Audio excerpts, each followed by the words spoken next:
आज के हिस्ट्री की लेक्चर श्रृंखला में, विशेष रूप से वर्ल्ड हिस्ट्री के क्रम में, हम इंडस्ट्रियल रिवॉल्यूशन की बात करने वाले हैं। औद्योगिक क्रांति जो कि इंग्लैंड में हुई और जिसके चरणबद्ध रूप हमें आज तक देखे जा सकते हैं। आज भी हम इन रूपों को देख सकते हैं। तो इस लेक्चर को स्टार्ट करने से पहले मैं इस लेक्चर के, इस प्रेजेंटेशन के एक स्ट्रक्चर को आपके सामने रखूं कि हम इस टॉपिक में क्या क्या बात करने वाले हैं। पहली बात इसमें हम ये करने वाले हैं कि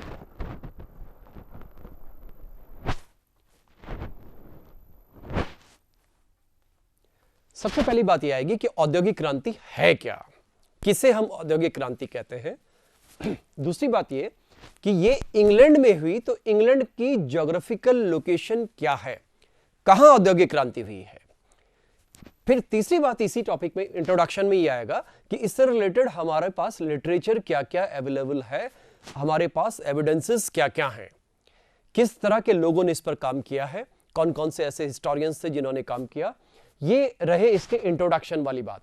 तो जो पहला पार्ट है वो इंट्रोडक्शन का पार्ट आएगा, यानी औद्योगिक क्रांति क्या है, औद्योगिक क्रांति अगर इंग्लैंड में हुई तो इंग्लैंड की ज्योग्राफिकल लोकेशन क्या है, क्या क्या स्थितियां वहां पर बनी है। सेकंड पार्ट ये आता है कि अगर ये इंग्लैंड में हुई तो आप देखिए कि उस जमाने में इंग्लैंड के अलावा अमेरिका भी था, इंग्लैंड के अलावा फ्रांस भी है और अदर कंट्रीज भी हैं, यूरोप के खूब से कंट्रीज हैं, जापान है। तो आखिर इतने देशों में से इंग्लैंड के पास ही क्या था कि हमको उसके बारे में वहां पर क्रांति का प्रारंभ होता है।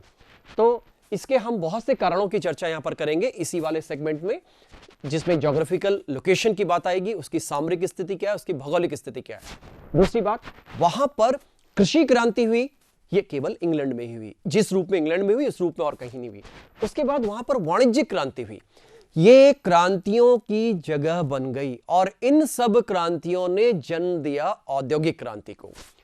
जब हम उसके उपरांत बात करते हैं कि परिवहन क्रांति, हमें जो सामान लाने ले जाने के लिए जरूरत होती है, सड़कों की जरूरत होती है, गाड़ियों की जरूरत होती है।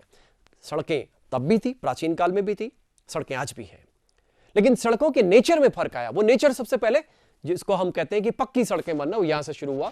और उसके बाद सबसे इंपॉर्टेंट बात, तकनीकी परिवर्तन। तकनीक अपने आप में पूरी व्यवस्था में क्रांतिकारी परिवर्तन लाती है और जब इतनी सारी क्रांतियां होती हैं तो ये क्रांतियां जन्म देती हैं बदलाव को, और इसी बदलाव को हम इतिहास में रिकॉर्ड करते हैं। मूल रूप से आज की डेट में यही, वैसे तो ये कहा जाता था कि history is record of past, इतिहास अतीत का दस्तावेज है, लेकिन सारा इतिहास अतीत का दस्तावेज के रूप में हम ना पढ़ें, बल्कि हम इस बात को पढ़ेंगे कि मानव जीवन को किसने ज्यादा प्रभावित किया और क्या बदलाव आए, क्या बदलाव की प्रक्रिया हुई। अब तकनीकी बात जब आती है तो आप लोग ने सब ये बात सुनी है, कहते हैं कि आवश्यकता आविष्कार की जननी है। आवश्यकता आविष्कार की जननी है, ये सेंटेंस वैसे बहुत लंबा स्टेटमेंट है ये और बहुत पीछे से चला आ रहा है। ऐसा कहते हैं कि प्लेटो ने लिखा था सबसे पहले इसको, लेकिन ये शब्द ऐसा शब्द है, ये वाक्यांश ऐसा वाक्यांश है कि जो सब जगह इस्तेमाल होता है। तो आवश्यकता, जैसे जैसे आवश्यकता पड़ेगी वैसे वैसे आविष्कारों की प्रक्रिया शुरू होती है, इनोवेशन शुरू होते हैं। तो ये बात यही तो हुई कि किस तरह से, क्यों इंग्लैंड में क्रांति हो रही है, अन्य जगहों की तुलना में इंग्लैंड में क्यों है। तो पहली बात इसका सामान्य परिचय, दूसरी बात ये इंग्लैंड में क्यों हुई। अब तीसरी बात पर आएंगे कि इस औद्योगिक क्रांति का प्रोसेस क्या था, क्या प्रक्रिया थी इसकी, या इसके फेजेस क्या रहे, इसके चरण क्या रहे, प्रक्रिया क्या थी, चरण क्या थे, किस किस रूप में हुआ। तो औद्योगिक क्रांति क्योंकि सबसे पहले कॉटन में हुई, यानी कि वस्त्र उद्योग में हुई। यह क्वेश्चन ऑब्जेक्टिव में पूछा जाता है कि कहां सबसे पहले औद्योगिक क्रांति हुई है, तो यह क्रांति हुई है कॉटन इंडस्ट्री, यानी कि कपड़ा उद्योग, वस्त्र उद्योग में। दूसरे नंबर पर आता है आयरन स्टील, लोहा एवं इस्पात उद्योग, यह तरक्की करता चला गया। इसके बाद तीसरी स्थिति आती है ट्रांसपोर्ट की, यानी परिवहन के क्षेत्र में जो क्रांति आई। आप जानते हैं रेलवे इंजन, आप जानते हैं अच्छे किस्म की सड़कें बनाना, ये सारी चीजें हम ट्रांसपोर्ट के अंतर्गत सम्मिलित करेंगे। कम्युनिकेशन, कम्युनिकेशन में सभी कुछ आ जाएगा, संचार से संबंधित सभी तरह के टूल्स एंड औजार सभी तरह के आएंगे। और एक है केमिकल्स। तो ये निरंतर हम परिवर्तन देखते जाएंगे और इन परिवर्तनों के साथ साथ लगातार तकनीकी परिवर्तन भी आते जाएंगे। टेक्निकल चेंजेस, टेक्निकल चेंजेस, चाहे वो कृषि के क्षेत्र में है, चाहे वो उद्योगों के क्षेत्र में है, चाहे वो आज के हिसाब से हम जानते हैं कि प्राइमरी, सेकेंडरी और टर्सरी 3 क्षेत्रों की बात करते हैं, प्राथमिक क्षेत्र, द्वितीय क्षेत्र और तीसरा तृतीय क्षेत्र। इन सब जगह हम ये परिवर्तन देखने को हमको मिलता है। तो इस प्रकार से ये सारी प्रक्रिया हम इस प्रोसेस में देखते हैं। और चौथा और अंतिम बिंदु आएगा कि इसका इंपैक्ट क्या था, इस पूरे समाज को, पूरी दुनिया को, पूरी व्यवस्था को इस औद्योगिक क्रांति ने कैसे बदला। तो कुल मिलाकर के हमारा ये लेक्चर, इस लेक्चर की कॉन्फ़िगरेशन, इस लेक्चर का स्ट्रक्चर हमारे 4 भागों में है। पहले तो इंट्रोडक्शन होगा, सबसे पहले औद्योगिक क्रांति का introduction, geographical introduction, intellectual introduction और सामान्य इंट्रोडक्शन इंक्लूडिंग उसके अदर एस्पेक्ट्स। उसके बाद हम बात कर हिस्टोग्राफी का एस्पेक्ट भी इसी में आएगा। सेकंड बात हम इसमें कर रहे हैं कि इंग्लैंड में ही क्यों हुई, अन्य देशों की तुलना में इंग्लैंड में ही औद्योगिक क्रांति क्यों हो रही है, जिसके पीछे हमने बहुत से कारण दे दिए। इसके अलावा भी और अन्य कारण हैं जिन कारणों के बारे में हम लोग चर्चा करेंगे। पॉलिटिकल कारण यहाँ पे इंक्लूड किया जाना है। इसके बाद हम इसकी प्रक्रिया की बात करेंगे कि किस तरह से इसकी प्रक्रिया हुई है और किस तरह से इसके फेजेस डेवलप हुए। औद्योगिक क्रांति जो कि 18वीं शताब्दी के उत्तरार्ध से शुरू होती है, वो हमें आज तक दिखाई दे रही है। भारत जैसे देशों में, जो विकासशील देश हैं या जो डेवलपिंग कंट्रीज हैं, उनमें ये औद्योगिकरण की प्रक्रिया हम आज तक देखने को हमें दिखाई देती है आज तक। और लास्ट हम इंपैक्ट की बात करेंगे। इंपैक्ट में हम इकोनॉमिक इंपैक्ट की बात करेंगे, पॉलिटिकल इंपैक्ट की बात करेंगे, सोशल इंपैक्ट की बात करेंगे, सोशियो कल्चर, और लास्ट आएगा आइडियोलॉजिकल। वैचारिक परिवर्तन क्या हुआ। सबसे इंपॉर्टेंट जो परिवर्तन होता है वो वैचारिक परिवर्तन होता है, क्योंकि विचार के द्वारा ही दुनिया में क्रांति लाई जाती है, विचार के द्वारा ही दुनिया में परिवर्तन लाए जाते हैं। आइडियाज, ये इनोवेशंस जो हमारे विचारों से आते हैं, ये सारी दुनिया को बदलते हैं। और एक बात और, विचार सदैव जिंदा रहता है। इंसान जिंदा नहीं रहेगा, लेकिन विचार जिंदा रहेगा। मैंने अभी आपसे लास्ट चर्चा प्लेटो से शुरू की थी, तो प्लेटो से लेकर के चाहे चाणक्य की बात करें, इनके सबके क्या हैं, विचार तो हैं। वो विचार आज तक हमें आज तक वो प्रासंगिक होते हुए नजर आते हैं। तो इस प्रकार से हम लोग पूरी औद्योगिक क्रांति के स्ट्रक्चर को देखने वाले हैं। यहां से मैं शुरुआत कर रहा हूं, और यहां ये शुरुआत करने से पहले आप देख ले, ये एक उस जमाने का सबसे पहला एक सूत काटने की मशीन। ये एक तरह का स्प्रिंग फ्रेम है। आप देख रहे हैं कि बड़ा ये मैनुअल सा है, लेकिन उस जमाने में ये बहुत बड़ी बात होती थी। आप लोगों को मालूम होगा, आप लोगों ने हमारे देश के बारे में सुना है कि हमारे यहाँ जब हम सूत काटने की प्रक्रिया करते हैं, तो उसके लिए गांधी जी ने चरखे का इस्तेमाल किया। चरखा हमारे यहाँ प्राचीन काल से चल रहा है। हालांकि जब हम भारत की बात करते हैं तो 14वीं शताब्दी में फुतूह-ए-सलातीन में सबसे पहले चरखे का उल्लेख मिलता है। फुतूह-ए-सलातीन एक ऐतिहासिक ग्रंथ है इसामी का, उसमें इसका उल्लेख मिलता है। लेकिन चरखा इतने पहले आ गया है, उससे भी पहले से चला आ रहा था, लेकिन सूत के द्वारा कपड़ा बनाया जाना। सूत काटेंगे, उससे थ्रेड बनेगा, थ्रेड से कपड़ा बनेगा। अब ये हमारा पहला पिक्चर है, इस पिक्चर को आप समझिएगा। अब मैंने बात की थी कि सबसे पहले हम बात करेंगे कि क्रांतियों की बात करें। सबसे पहले जब बात आई क्रांति की, तो एक इशू ये आया, ये हमारे सामने पूरा वर्ल्ड का मैप है, और आप देख सकते हैं कि वर्ल्ड में ये पूरी दुनिया है, और इस दुनिया में इनसेट पे हमने यूरोप को लिया हुआ है। और आप इसमें देख सकते हैं कि जो इंग्लैंड है उसकी लोकेशन ये है, इंग्लैंड की लोकेशन ये है। सबसे पहले हमें यह जानना है कि किसके बारे में बात कर रहे हैं, कहां है इंग्लैंड। तो इस इंग्लैंड में, इसकी चर्चा में अभी एक बार वापस करता हूं। एक से पहले मैं थोड़ी क्रांति का परिचय दे दूं कि क्रांति किसे कहते हैं। औद्योगिक क्रांति की बात बाद में करेंगे, पहले बात करेंगे क्रांति क्या है। इस दुनिया में क्रांति एक ऐसा शब्द है, क्रांति एक ऐसा शब्द है जिसको हम रिवॉल्यूशन कहते हैं। इसका एक सीधा साधा मतलब यह है कि जो परंपरागत व्यवस्था चली आ रही है उस परंपरागत व्यवस्था से आमूल चूल परिवर्तन होना। Overall change in system is revolution. अब ये परिवर्तन ये चाहे आर्थिक क्षेत्र में हो, चाहे राजनीतिक क्षेत्र में हो, चाहे सामाजिक सांस्कृतिक क्षेत्र में हो, सबसे महत्वपूर्ण परिवर्तन सदैव हम आर्थिक रूप से देखते हैं, क्योंकि आर्थिक चीजें जीवन को संचालित करती हैं। तो पहली बात आप लोगों ने सबने सुना, मानव जीवन के इतिहास में जो सबसे पहली क्रांति आई है वो क्रांति पत्थर की आई, जिसे हम शब्द बोलते हैं नियोलिथिक रिवॉल्यूशन, नवपाषाणिक क्रांति। जब पत्थर के अच्छे किस्म के हथियारों और औजारों का प्रयोग किया जाने लगा तो उसे हम नियोलिथिक रिवॉल्यूशन कहते हैं। सेकंड नंबर पर जो क्रांति आई उस क्रांति का हमने नाम रखा क्या? Metallic revolution. कॉपर, तांबा आया पूरी दुनिया में। ये मैं अपनी यहाँ की बात नहीं कर रहा हूं, ये सारी दुनिया में, चाहे यूरोप का इतिहास है, चाहे हम चाइना को देखें, चाहे हम किसी और देश का इतिहास देख लें, भारत को देख लें, तो that is copper, metallic revolution. तीसरे नंबर पर जो क्रांति आई इसी मेटल में लोहा आया। लोहे ने हमारे जीवन को इतना बदला कि आज भी आपके और हमारे आसपास लोहा दिखाई देता है, और आपके और हमारे जीवन की कल्पना लोहे के बगैर नहीं है। चौथे नंबर पर जो बात आती है वो आती है औद्योगिक क्रांति की। औद्योगिक क्रांति का मतलब यह है कि इससे पहले जो कहें कि कुटीर उद्योगों के द्वारा हाथ से जो कपड़ा बनाया जा रहा था या हाथ से जो काम हो रहे थे, उनका स्थान अब मशीनों ने ले लिया। उस क्रांति का नाम पड़ गया औद्योगिक क्रांति।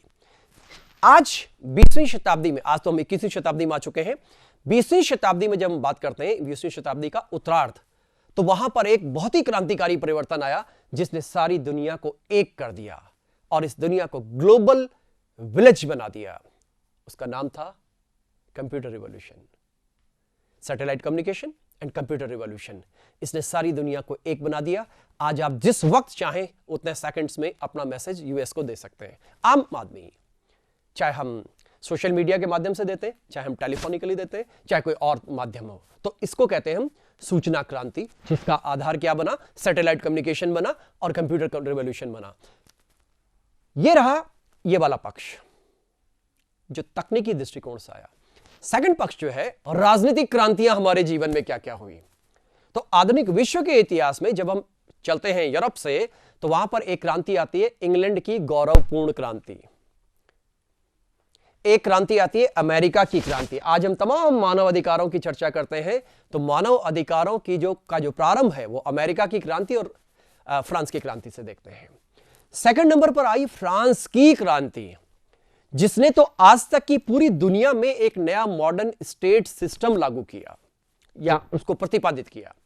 मैंने ये बात पहले भी डिस्कस की है कि आज के भारतीय संविधान के भी जो मूल प्रस्तावना के तीन शब्द हैं, स्वतंत्रता, समानता, बंधुत्व, ये तीनों शब्द फ्रांस की क्रांति में रूसों की विचारधारा से आए हैं। मैंने बताया था कि इस दुनिया को सदैव जो क्रिएटिव माइनॉरिटी होती है, जो 1%, 2% वैचारिक लोग होते हैं, वो बदलते हैं। तो गौरवपूर्ण क्रांति, अमेरिका की क्रांति, फ्रांस की क्रांति, चीन की क्रांति, वियतनाम की क्रांति, इतनी जगह हमें क्रांतियां दिखाई दे रही हैं। ये राजनीतिक क्रांतियां हैं। इन राजनीतिक क्रांतियों ने इस दुनिया के इतिहास को बदला है, और इस पूरे इतिहास को समझने के लिए जब हम पूरी क्रांतियों की चर्चा करते हैं तो हमें मानवीय जीवन को बदलने में आर्थिक पक्ष का रोल देखना होता है, और उस रोल में एक इंपॉर्टेंट क्रांति क्या है? औद्योगिक क्रांति है, जिसने एक सामान्य जीवन को एक क्वालिटेटिव लाइफ में कन्वर्ट कर दिया। जीवन में गुणात्मक परिवर्तन आया, जीवन में संख्यात्मक परिवर्तन आया। अब इस बात को समझने के लिए हम जरा पहले बात करें कि इसकी ज्योग्राफी क्या कह रही है। जैसा कि मैंने अभी आपको बताया कि इस पूरे वर्ल्ड के मैप में हमें ये इस जगह पर इंग्लैंड दिखाई दे रहा है। यहां ध्यान रखिएगा, एक बात और समझने की है कि एक शब्द आएगा इंग्लैंड, एक शब्द आएगा ब्रिटेन, और एक शब्द आएगा यूके यूनाइटेड किंगडम। इसलिए थोड़ा सा इन शब्दों में भी हम क्यों नहीं बोल रहे हैं कि यूनाइटेड किंगडम में क्रांति हुई, हम क्यों बोल रहे हैं कि इंग्लैंड में ही क्रांति हुई, हम क्यों नहीं बोल रहे हैं कि ब्रिटेन में क्रांति हुई, इंग्लैंड में ही क्यों? तो इस शब्द को भी हमको ध्यान देना है। तो इस पूरी दुनिया में करीब करीब 18वीं शताब्दी तक जो इंग्लैंड का साम्राज्यवाद था, वो इंग्लैंड का साम्राज्यवाद इस पूरे एरिया में, कनाडा में, यहां इंडियन सबकॉन्टिनेंट, ऑस्ट्रेलिया और द्वीपों की कोई गिनती नहीं है, आइलैंड की कोई गिनती नहीं है। इसलिए कहा जाता था कि इंग्लैंड के राजा का, इंग्लैंड के क्राउन का जो एम्पायर है वो इतना बड़ा है, इतना विशद है कि वहां सूरज नहीं डूबता है। एक बड़ा सामान्य स्टेटमेंट दिया जाता था। यहां पर जरा एक बात को और समझे, ये आज का इंग्लैंड है, आज का इंग्लैंड नहीं, आज का पूरा हम यूके की बात करेंगे अभी फिलहाल। आप जरा गौर करेंगे कि इंग्लैंड कौन सा है। ये जो आपको पार्ट दिखाई दे रहा है ये इंग्लैंड है, यही इंग्लैंड है। ये जो पार्ट दिखाई दे रहा है ये वेल्स है, ये जो पार्ट दिखाई दे रहा है ये स्कॉटलैंड है, ये जो पूरा पार्ट दिखाई दे रहा है ये आयरलैंड है, और आयरलैंड में भी ये वाला पार्ट नॉर्थ आयरलैंड है, उत्तरी आयरलैंड। अब जरा एक बार फिर से समझ लें, जब हम इंग्लैंड की बात करते हैं तो इंग्लैंड एक सेपरेट कंट्री है। आप लोगों ने सुना होगा, अगर आप फीफा देखते हो, वर्ल्ड कप देखते हो, तो वहां पर इनकी टीम अलग आती है, इनकी टीम अलग आती है, इनकी अलग, इनकी अलग। Collectively, we called it UK, United Kingdom. This is official name. और आप आश्चर्य करेंगे, आज भी दुनिया में जितने आइलैंड्स इन लोगों के हैं वो भी सारा यूके का भाग है। तो ये पार्ट इंग्लैंड हो गया, ये वेल्स हो गया, स्कॉटलैंड हो गया, और ये नॉर्दर्न आइलैंड, ये नॉर्दर्न आइलैंड इनके साथ है। कल हमने पिछले लेक्चर में बात की थी। हाँ?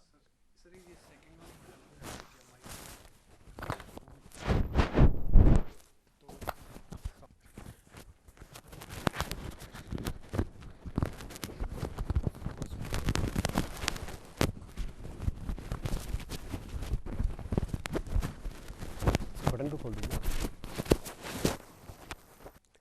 अब जरा इसकी एक बार जो ये ज्योग्राफिकल लोकेशन की हमने बात की है, ये तो हमने इसका एक स्टेटस जाना कि स्टेटस क्या है इसका दुनिया में।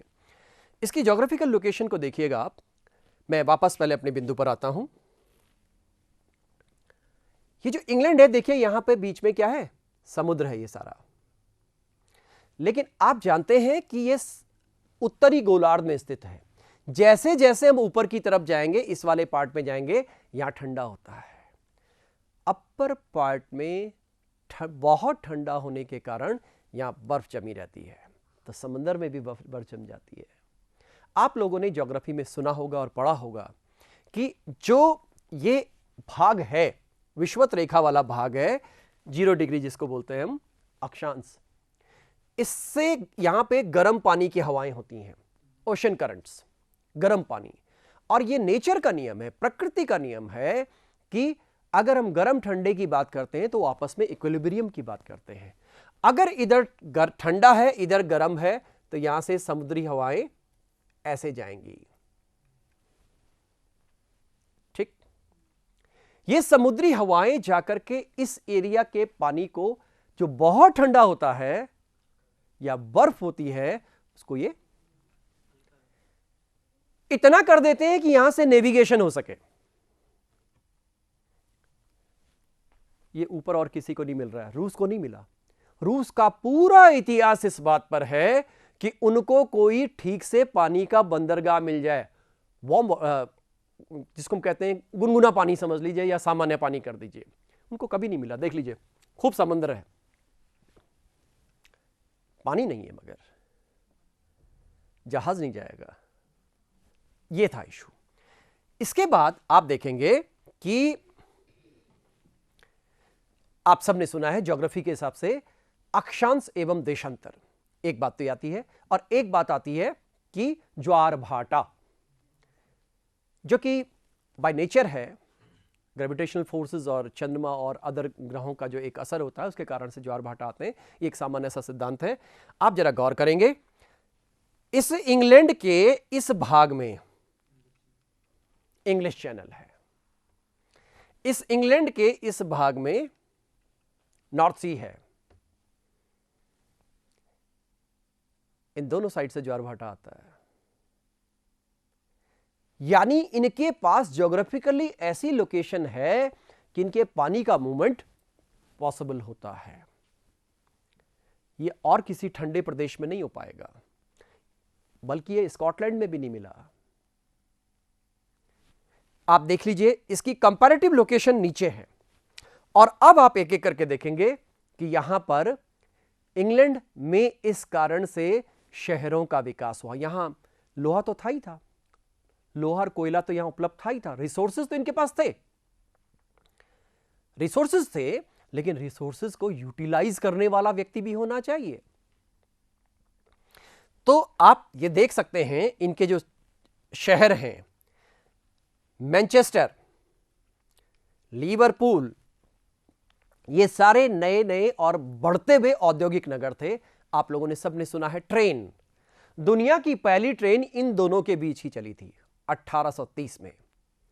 आप सब जानते हैं कि भारत में तो हम 1853 की बात करते हैं, प्रायोगिक रूप से 1845 की बात भारत में करते हैं प्रायोगिक रूप से, और व्यावहारिक रूप से 1853 की बात करते हैं। इनके यहाँ 1830 में है, और ये मैनचेस्टर लिवरपूल है।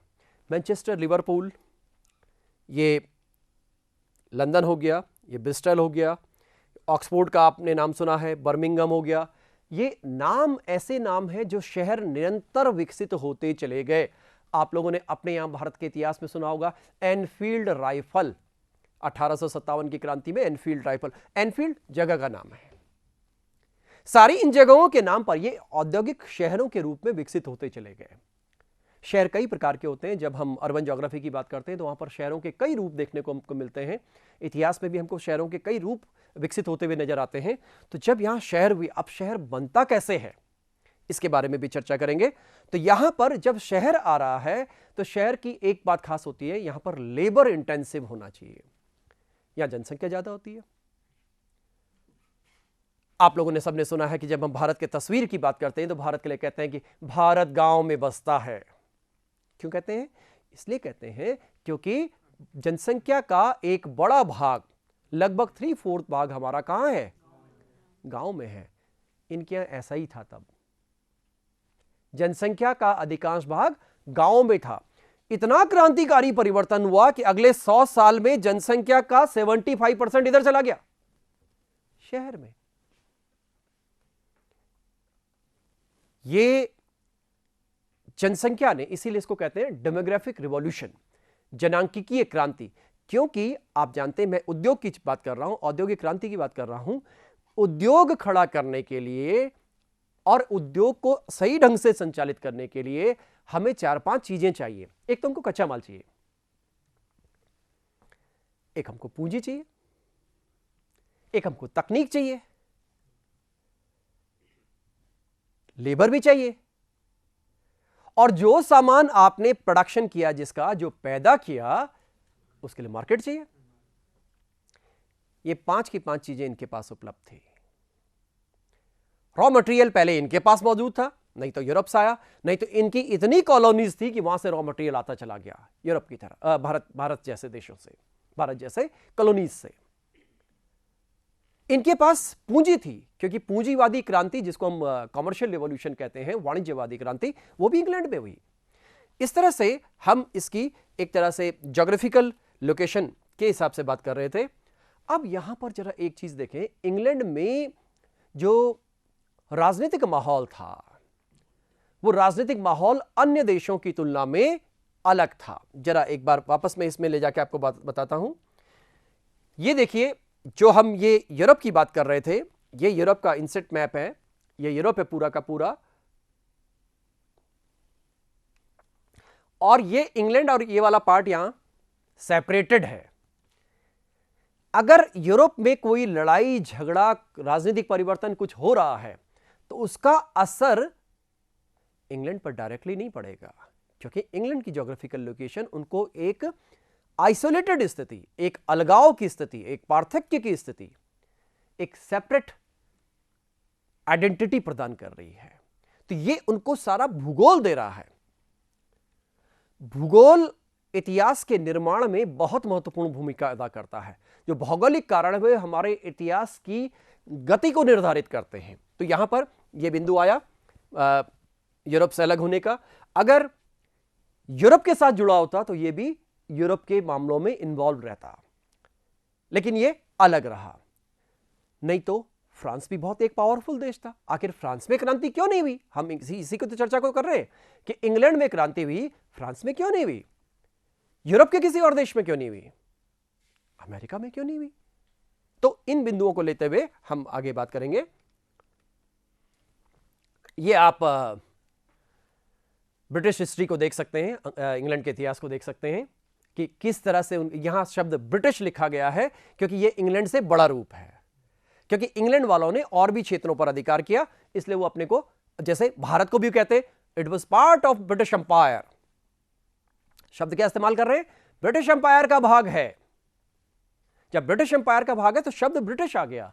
तो यहां पे आप देखिए, हम इसकी शुरुआत इस जगह से करेंगे, कहां पे क्रांति की स्थिति आती है। देखिए, ये देखिए शुरुआत का ब्रिटेन है। ये वो पार्ट है जो मैंने आपको रोमन सभ्यता में पढ़ाया था, जब जूलियस सीजर से लेकर के बहुत से लोग इस इलाके में गए हैं। तो ये रोमन ब्रिटेन है। रोम की सभ्यता ब्रिटेन तक जाकर फैल गई। जब हम थोड़ा और आगे आते हैं तो ये बेसिकली इनकी रेस का नाम है एंग्लो सैक्सन। एंग्लो सैक्सन बोलते हैं इन लोगों को। उसके बाद हम जाते हैं कि ये विकिंग सिविलाइजेशन एक ब्रिटेन में हुआ। इसके बाद मिडिवल ब्रिटेन की बात आती है, जिसमें फ्यूडलिज्म मौजूद रहा, जो मैं पहले भी शब्द बता चुका हूं कि चाहे उसमें लॉर्ड शब्द आता है, चाहे ड्यूक आता है, चाहे अर्ल आता है, ये सारे शब्द हैं जो सामंतवाद से जुड़े हुए हैं। एक बात यहां पर और आती है कि जब ये मिडिवल वर्ल्ड और मिडिवल ब्रिटेन खत्म हुआ तो यहां से मॉडर्न की शुरुआत होती है। पिछले लेक्चर में मैंने बात की थी कि पुनर्जागरण से खास करके आधुनिक युग का प्रारंभ माना जाता है, यानी 15वीं-16वीं शताब्दी के आसपास में, जहां कंसेप्ट ऑफ मॉडर्न मैन आया। तो ये ट्यूडर राजा आ गए। तो इंग्लैंड की खास बात यह रही कि यहां यूरोप के अन्य देशों की तुलना में राजनीतिक स्थिरता और शांति अधिक रही। भाई, व्यापार वाणिज्य कब होगा ज्यादा? जब शांति होगी। क्या अगर युद्ध हो रहे हैं तो व्यापार वाणिज्य संभव है? किसी भी प्रकार की अगर अशांति है तो आर्थिक गतिविधियां सीमित हो जाएंगी, अर्थव्यवस्था ध्वस्त हो जाएगी। तो यहां पर इन तीन राजवंशों को आप समझिएगा। पहला राजवंश है ट्यूडर राजवंश, दूसरा राजवंश है स्टुअर्ट राजवंश, और तीसरा राजवंश, यहां पे राजवंश का नाम नहीं लिखा हुआ है, ट्यूडर स्टुअर्ट। यह 16वीं शताब्दी, 17वीं शताब्दी, 18वीं शताब्दी।